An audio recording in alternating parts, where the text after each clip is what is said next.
Buenos días. Muy buenos días, señor Marco Antonio Guevara. Y una vez más, esta ventana es importante para recoger lo que la sociedad dice y lo que nosotros tenemos la oportunidad de expresar también. Mire, quiero que en un momento dado escuche lo que señalo y nuestro amable público tendrá otra versión o dará cuenta pues de que estamos en lo cierto.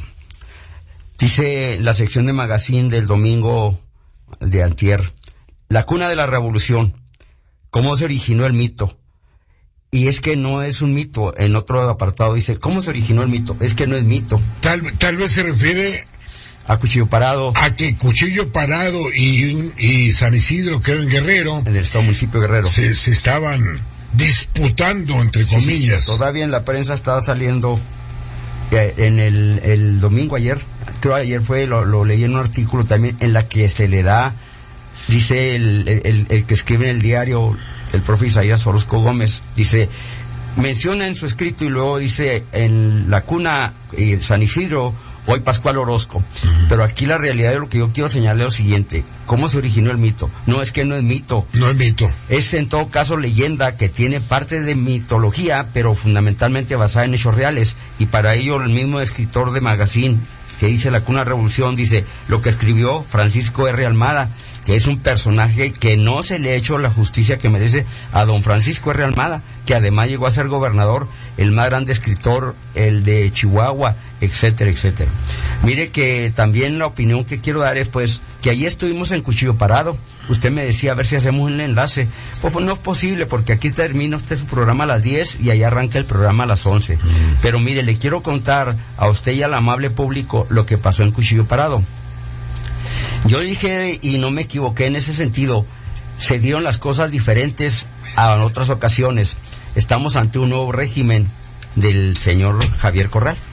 Las cosas se hicieron sin mucho aspaviento, con un protocolo sujeto a respetar tiempos y situaciones.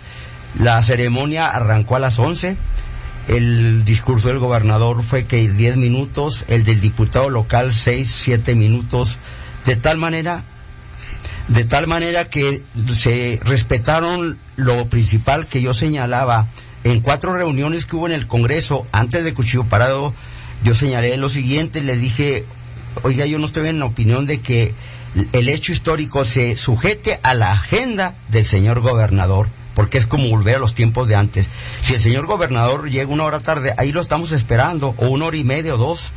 Yo señalaba pues que ahí la agenda la marca el hecho histórico, y el señor gobernador y todos, y diputados y los demás, como cualquier mexicano, nos debemos de sujetar a la agenda del hecho histórico. Y efectivamente todos nos sujetamos a la agenda y se dio en tiempo y forma.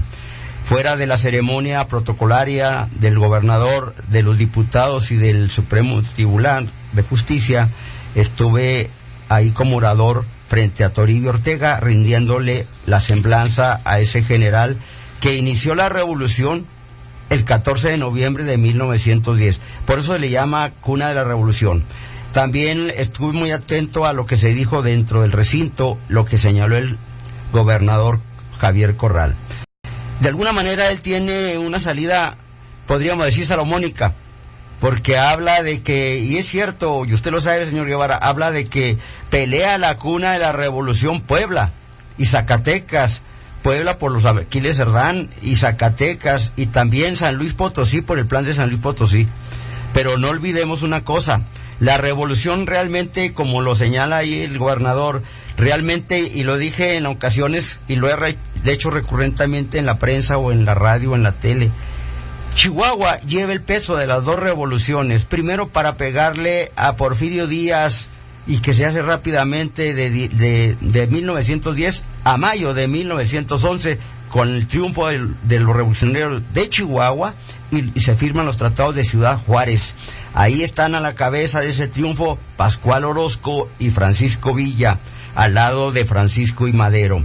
Después, la segunda revolución, Chihuahua de nuevo lleva el peso de esa lucha fratricida, dura, pero Chihuahua derrota en toda la línea al traidor, al que yo no llamo ni siquiera general, a Victoriano Huerta, y lo derrota en toda la línea el general que tenía ya un alto prestigio y que forjó a la División del Norte. Me refiero al general Francisco Villa, que su nombre original era Doroteo Arango. Bien, pues ahí estuvimos en Cuchillo Parado. Volviendo a lo otro, la realidad es que hay que ver, y así lo señalo recurrentemente desde, pues tal vez en mis caminares de maestro, hay que ver las cosas en forma integral, en un contexto integral, ver todo el contexto, todo el panorama para sacar conclusiones válidas de alguna manera, porque si no estamos, como que dijéramos, divididos, fraccionados. Y en el contexto general, en torno a la cuna de la revolución, hay que ver el papel del general Toribio Ortega, que él inicia, como lo dice aquí el mismo escrito del magazine. Francisco R. Almada señala pues que Toribio Ortega se levanta con 60 hombres y el 14 de noviembre lo hace, porque de hecho de alguna manera a Porfirio Díaz se le viene encima la revolución. Y inicia la revolución, y no estamos hablando de que si disparó los primeros tiros, se inicia la revolución porque él se levanta en armas y se tiene que retirar de alguna manera y o enfrentar a los caciques locales que mandó de aquí Chihuahua, en este caso el gobernador que era Enrique Krill, yerno del cacique mayor que era el general Luis Terrazas, que tenía dueño de Chihuahua pues. Total que ahí, en el contexto general, Toribio Ortega estuvo en todas las batallas, al lado primero de Francisco y Madero y luego al lado de Francisco Villa, y termina en el triunfo de Zacatecas, derrotando a Victoriano Huerta. Ese es Toribio Ortega. Y en ese contexto general, él tiene el reconocimiento al lado de sus 60 hombres, poco más, poco menos, con que inicia la revolución. Y en ese mismo tenor, porque hay que ver todo, como dijo, en el contexto general. Lo que aquí estamos señalando, y acabó de decirlo el rancherito del norte, es que seguimos en pie de lucha, al pie de la cureña.